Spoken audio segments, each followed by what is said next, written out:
Evocación de nuestros desaparecidos del Hospital Rawson de Córdoba. Como bien suponía que este homenaje a nuestros desaparecidos del Hospital Rawson de Córdoba iba a ser muy conmocionante para mí, y sabiendo que esa emoción podría enturbiar mi memoria, preferí alterar mi costumbre de exponer más o menos improvisadamente.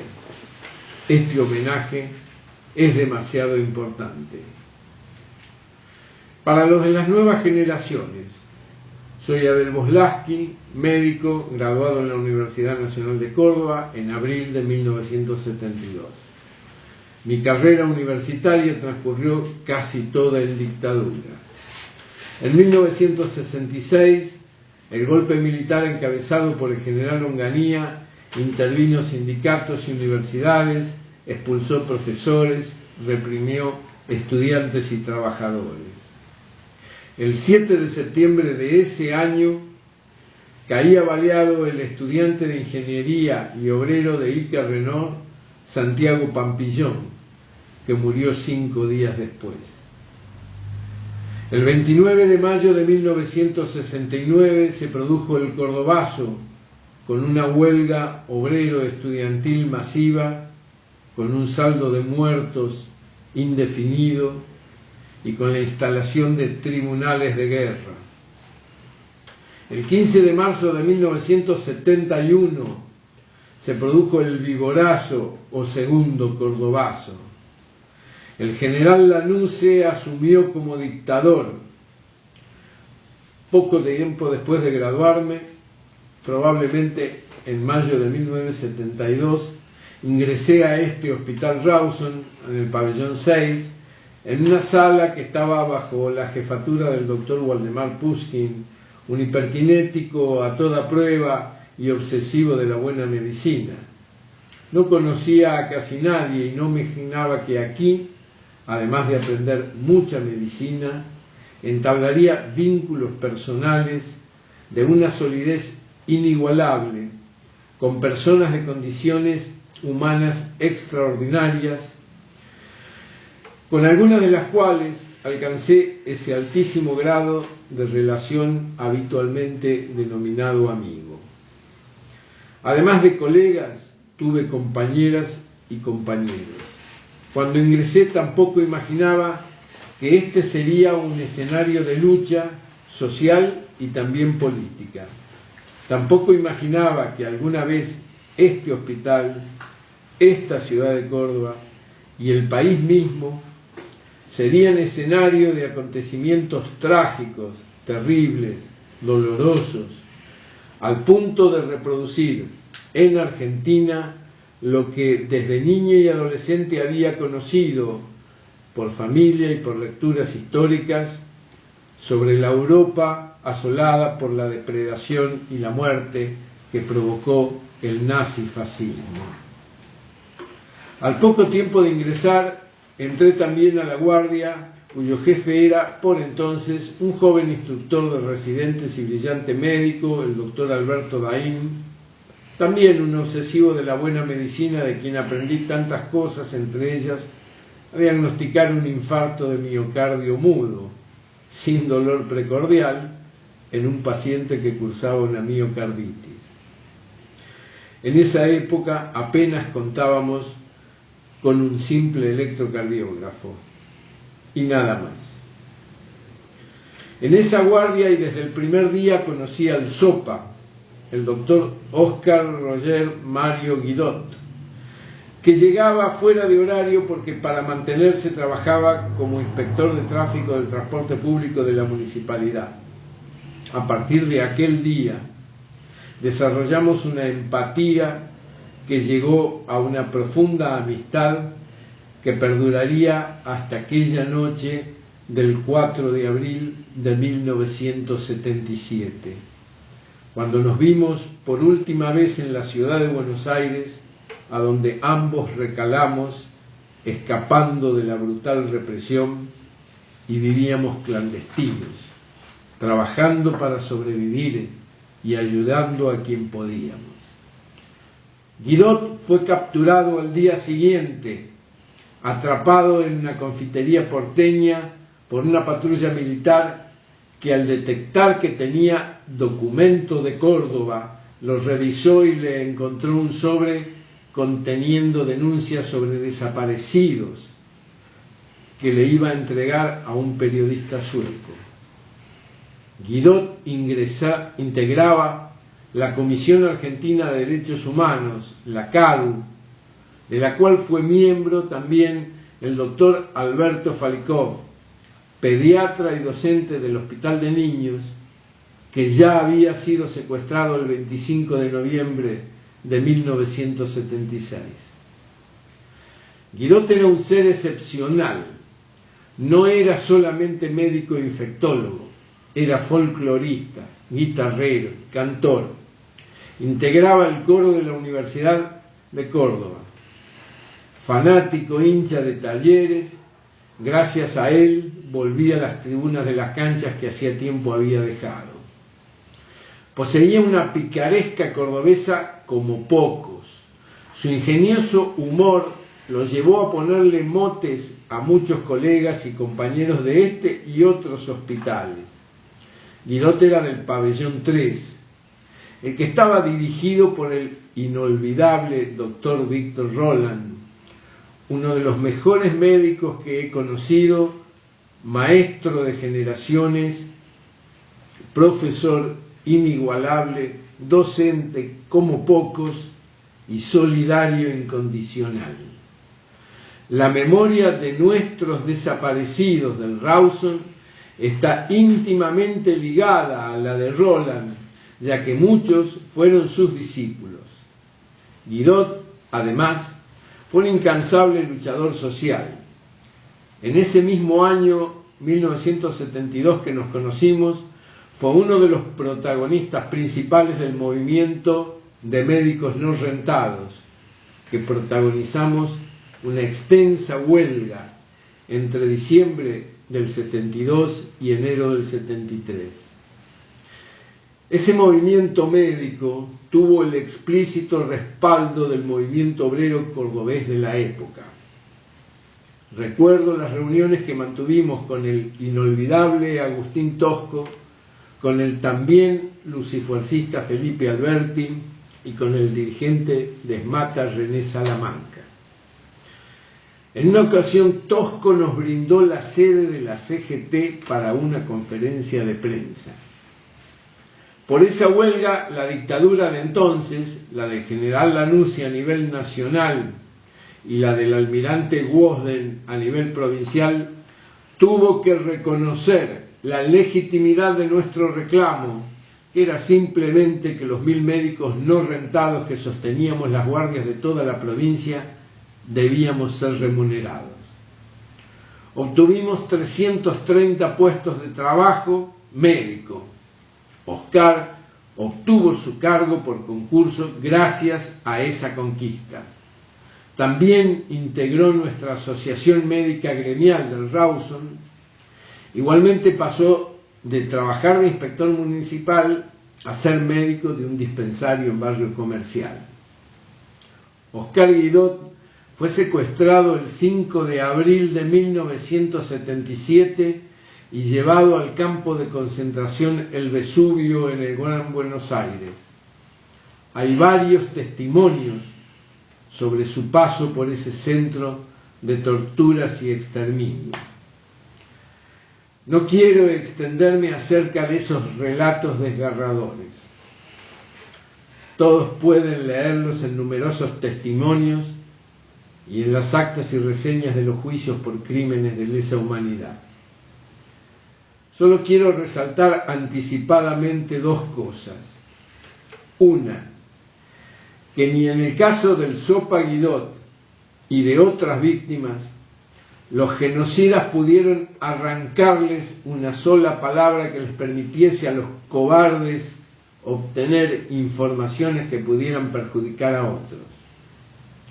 Frente a tantas calumnias, debo decirles que yo soy un testimonio viviente de que Oscar Guidot no les dio un solo dato a los militares sobre mi persona y otros conocidos de él. La otra cosa es que cuando tengan oportunidad de leer estos testimonios, que sepan y piensen que semejantes atrocidades fueron cometidas aquí, en esta tierra, que eso que las historias oficiales han pretendido encubrir, pretextando que acá había 2 demonios, es una falsedad histórica completa con la que se ha pretendido justificar un premeditado plan criminal ejecutado por el terrorismo estatal. El caso de otro de nuestros desaparecidos, el Tano Salvador Privitera, es también elocuente de aquella época del terrorismo estatal que ya sufríamos en Córdoba bajo la ilegal intervención federal impuesta tras el golpe de Estado policial en la provincia, el 27 de febrero de 1974. El Tano Privitera era uno de los practicantes que vivía en el hospital. En un momento de ese año 1974 enfermó, presentaba hemoptisis y tuvo que ser internado. Alguno de esos infaltables espías, de los que infectaban todos los centros de trabajo, le pasó el dato a las fuerzas represivas que había internado un supuesto guerrillero herido. El hospital fue rodeado e invadido por tropas de asalto y fue llevado preso. No recuerdo en qué momento pudo obtener la libertad. Ya durante la dictadura regresó al país para continuar la lucha. Privitera fue secuestrado y desaparecido el 1 de noviembre de 1980 junto a su pareja de entonces, una periodista llamada Toni Mota. Otro caso elocuente del terrorismo estatal en ese periodo de formalidad constitucional, pero de ilegalidad institucional, fue el crimen de Delia Burns, la Gigi, como le decíamos, y su marido José Escabuso, que era operario de Ike Renault y delegado gremial de Esmata. Gigi Burns era practicante de la guardia del doctor Roberto Bepre. Se recibió rindiendo medicina legal en septiembre de 1975. La mañana del 19 de septiembre supimos la noticia que había sido secuestrada de su casa. Inmediatamente nos movilizamos hacia el colegio médico, al que exigimos declararse el estado de alerta de todos los profesionales de la provincia para exigir su aparición. Lamentablemente, horas después supimos de la aparición de sus cadáveres y que habían sido llevados a la morgue policial del viejo Hospital San Roque. Fuimos un grupo grande hacia allí y recuerdo aún como el negro Bepre irrumpió en la sala de autopsias y los demás lo seguimos. Los cadáveres estaban a la vista nuestra. El médico legista actuante se vio sorprendido. Intentó que desalojáramos el lugar, pero nos presentamos como los colegas de la víctima. Era el titular de la cátedra de medicina legal. Creo que se llamaba Mercado. Ante tal situación, el hombre, a pesar de ser miembro de la policía, se quebró. Nos confesó que días antes él mismo le había tomado el examen a la Gigi Burns y admitió que su muerte se había producido por el destrozo de su cráneo con golpes terribles, igual a su marido. En el hospital declaramos la huelga. Realizamos una masiva asamblea y algunos exigimos la presencia del jefe de personal, un tal Jorge Omar Heredia, al que las autoridades del hospital habían colocado tiempo atrás. Muchos de nosotros lo acusamos de ser el victimario, porque sabíamos que su oficio no era sanitario, sino espía policial. Algunos exigíamos su renuncia inmediata. pero otros, titubeantes en esos momentos trágicos, alegaban que no teníamos pruebas. El sujeto intentó defenderse. Durante un día y una noche velamos el féretro de Gigi Burns en el hall de entrada. Las famosas pruebas que nos reclamaban timoratos cómplices aparecieron tiempo después. El criminal Jorge Omar Heredia fue casualmente capturado en ocasión de un robo. Era un agente de la siniestra AAA, organización armada paralela a la policía, creada para sembrar terror y muerte. Hoy día está condenado por una sentencia judicial como criminal de lesa humanidad. Otro de los desaparecidos también era discípulo del doctor Roland, en el pabellón 3. El Héctor Araujo, a quien el Sopa Guidot había bautizado con el mote de cara de caballo de ajedrez, porque decía que su perfil se parecía mucho. Héctor Araujo fue también un luchador social y gremial, participó activamente en el movimiento de los médicos no rentados e igualmente obtuvo su puesto con aquella lucha. Además, junto a otros compañeros, participaba en las luchas de la salud de los trabajadores, tan precarizados como los cirujas, así se denominaba en esa época a lo que ahora se llama cartoneros, y atendía en una clínica que esos trabajadores habían conformado. Entre mayo de 1973 y febrero de 1974, Héctor Araujo fue asesor en salud pública del gobernador Ricardo Obregón Cano, hasta que el gobierno fue derribado por un golpe policial. En septiembre de ese año fue asesinado el vicegobernador derrocado, que era el dirigente sindical de la Unión Tranviarios Automotor, Atilio López. Héctor fue secuestrado el 24 de abril de 1976 junto a su compañera, Liliana Marchetti, que era practicante y luego médica en este hospital. Eduardo Araujo era hermano menor de Héctor, practicante del hospital que participaba en las luchas por sus reivindicaciones. Oscar Guidot lo había bautizado como Virulana porque tenía la cabellera con rulos que nuestro humorista asemejó a una virulana. Este apodo llegó a ser conocido por los temibles represores y así figura en algún reporte que pude leer de los servicios de espionaje. Tuvo que huir de Córdoba y fue secuestrado en Tucumán en septiembre de 1976. Horacio Álvarez era oriundo de General Pico, La Pampa, practicante primero y después médico del pabellón 5. Trabajaba igual que Guidot para ganarse el sustento como zorro gris en la municipalidad, donde también compartían el activismo sindical. Su rostro rubicundo fue la razón para que el Sopa le estampase el mote de pavo y chacra, que nos hacía reír a todos.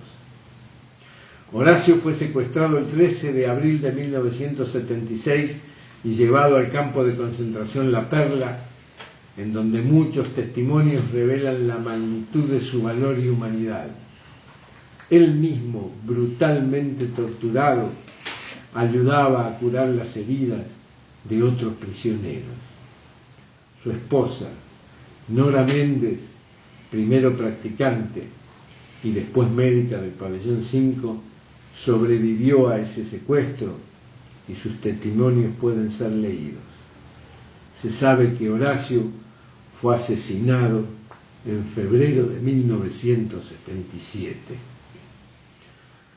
Fernando Flores ingresó como practicante por esa época en el pabellón 6 y allí lo conocí como un estudiante muy aplicado y también se sumó a las luchas gremiales del sector.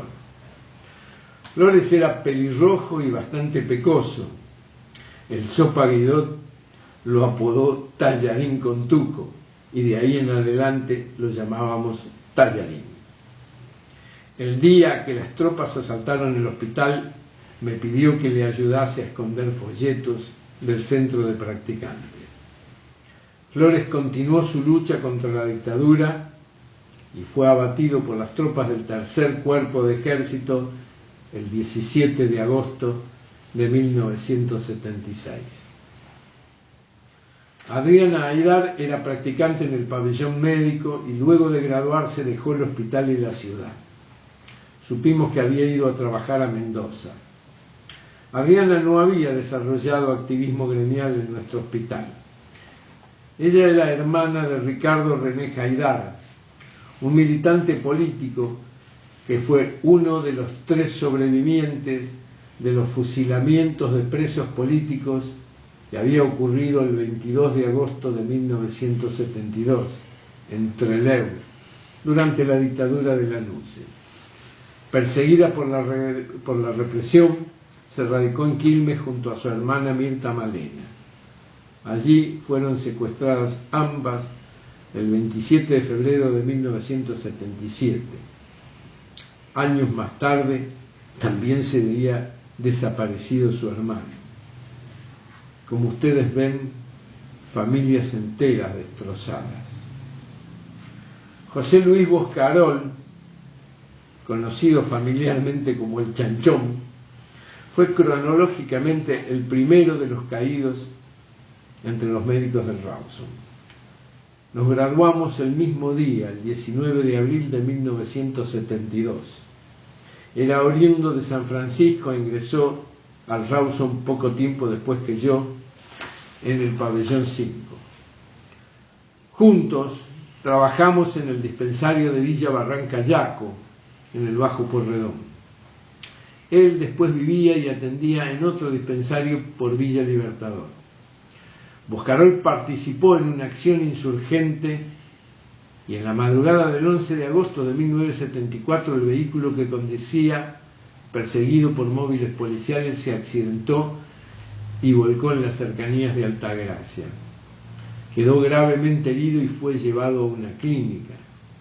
La represión lo hizo aparecer como muerto en el accidente, pero eso es falso, porque él llegó con vida al centro asistencial y las autoridades impidieron a sus familiares abrir el féretro.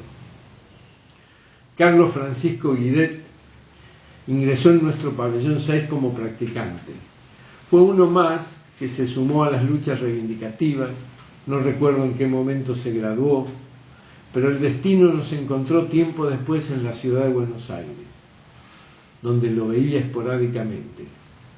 Trabajaba como médico en el Hospital Castex, vivía en una pensión y allí fue secuestrado el 5 de agosto de 1977. Hay informaciones no totalmente corroboradas que habría estado en el mismo campo de concentración, el Vesubio.